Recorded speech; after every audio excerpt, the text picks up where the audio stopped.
I certainly believe everyone's entitled to their opinion, even me, because opinions are like, and the rest of that line. So, what do I think about it? I don't know. Like I said, I haven't watched it. I think the opinion has been, the review has been very mixed no matter where I go, and generally when I'm in front of what seems to be a predominantly SG1 and Atlantis crowd, they usually go,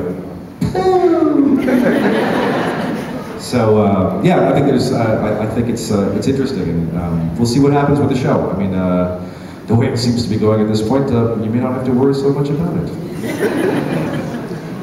Yeah, down here in front. Hey. Going back to the comment you made about the going through the gate in the first series, did anyone actually ever get hurt with the landings, or did anyone ham it up and pretend they got injured when you did the landings?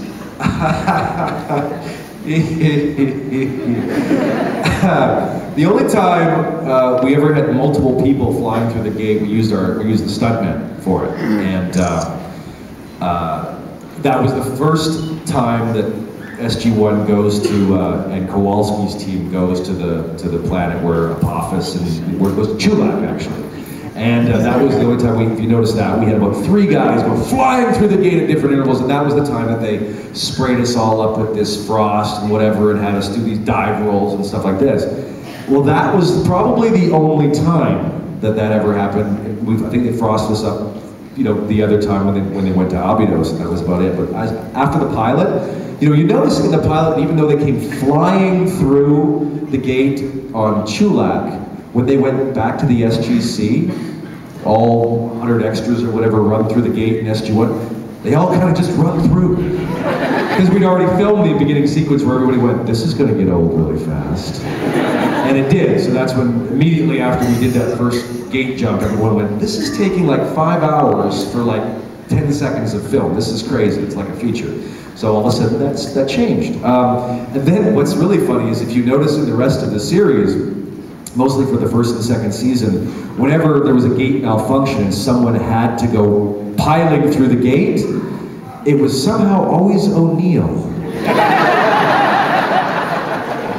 It's like, it was very much one of the reasons why we as actors who are on science fiction shows love the movie Galaxy Quest so much. There's a lot of truth to it. And when you saw, like when he does the dive rolling and Sigourney Weaver goes, really, does the rolling help? That's what we joked, is because every time in the first or second season when someone has to do a roll through the gate, you notice that Carter and Daniel and Teal are already through doing this. And all of a sudden O'Neill comes flying through, which is Dan Shea doing about 45 rolls as he rolls off the world going, oh.